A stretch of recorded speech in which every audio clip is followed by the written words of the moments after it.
Yan, di babaw.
Hi guys, so for today's video, story time lang muna dahil may sakit ang babaeng to.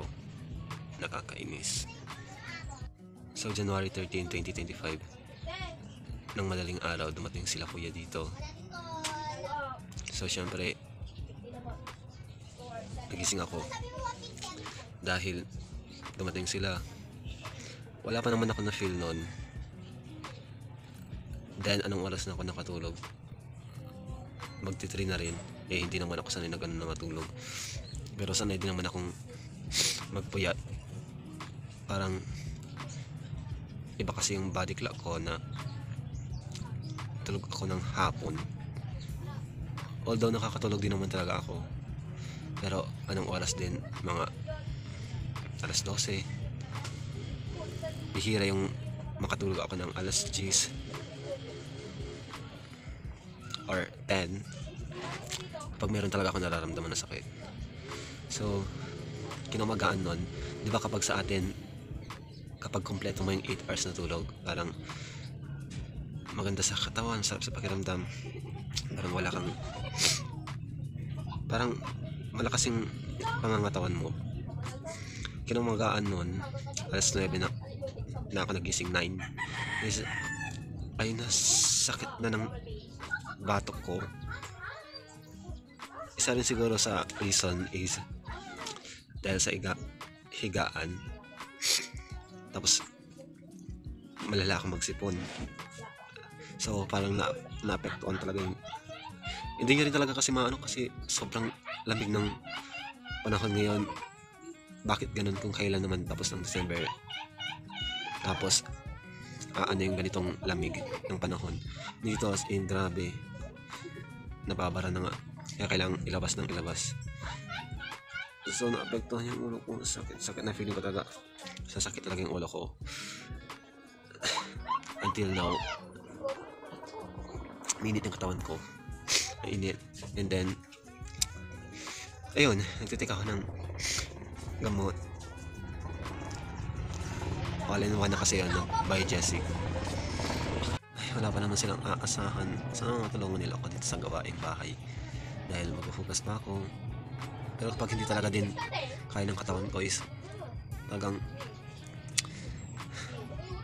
inaantok ka na parang tapos alam niyo yung katawan niyo ba namumuli ka, sumasakit. Pero gusto ko mag-video dahil sabi ko nga kailangan kong i-motivate yung sarili ko na mag-grind this 2025. Tagal-tagal ko na rin kasi hinahabol itong requirements ng YouTube. Ay, may nararamdaman, sige go, laban lang. Saan siya sa quality ng video natin So ginagawa ko lang is mga ginagawa ko dito sa bahay dahil nga wala naman nag-aaya ng gala-gala. Tapos hindi rin naman ako, parang hindi na ako masyadong mahilig sa mga ganyan. Kahit na wala din naman nag-aayat super feeling mo naman. Kaya wala din naman nag-aaya. Kaya huwag tayo maging feelers dahil talagang wala din naman talaga. Alam mo sinasabi ko may epekto na ba yung gamot sa utak? So, update again guys. It's January 16, Thursday. Kahit wala naman nagtatanong sa inyo,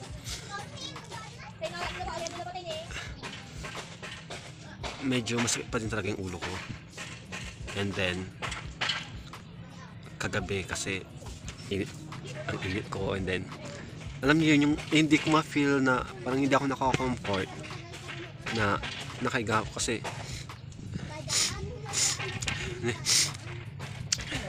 bumabara yung na mahirap may labas.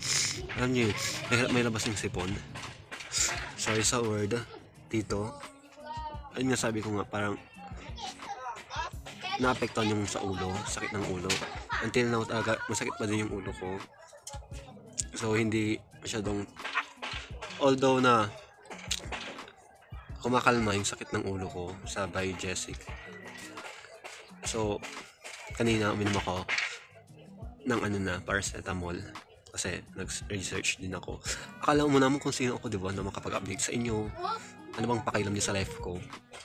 Nag-research. At bakit ka mag-research na sasabihin mo sa kanila? Sino bang may pake, diba?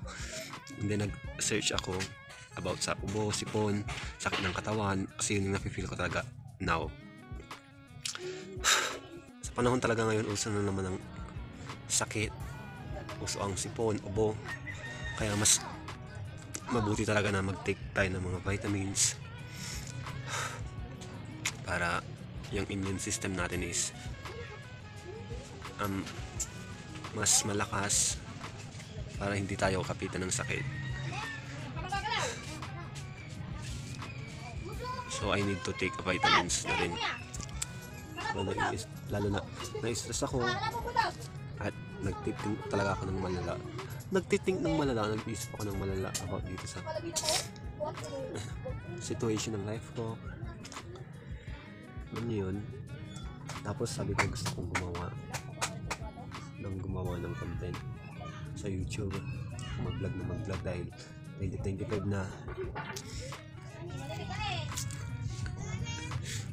Hindi ko mapanindigan yung everyday upload, pero I'm trying my best na susubukan ko talaga hanggang sa makakaya ko na makapag-upload dito sa YouTube twice. I mean,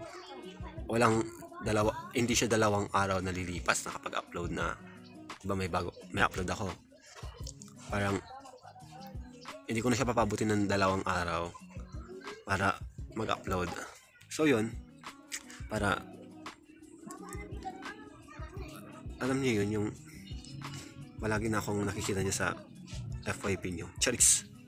Tapos may times din talaga na sasakit tong pangako, Yun, ang dami problema sa sarili ko. Naiinis ako bakit ganitong dito sumasakit. Iniisip mo na gusto mo na lang mag-give up. Pero hindi pa kasi wala ka pang napapatunayan. Ayoko magdrama, wala nangyayaring maganda. Sa totoo lang po. So, feeling ko dito na lang muna. I-edit ko na lang tapos upload agad. Edit ng thumbnail. So, susubukan ko talaga. I will try my best na gumawa ng vlog dito sa YouTube. So, if you enjoyed this video, don't forget to like, comment, share, subscribe, and hit the notification bell for more latest video. So, keep safe everyone. See you in my next video. Keep safe everyone, pero ikaw hindi ka nga okay. Bye!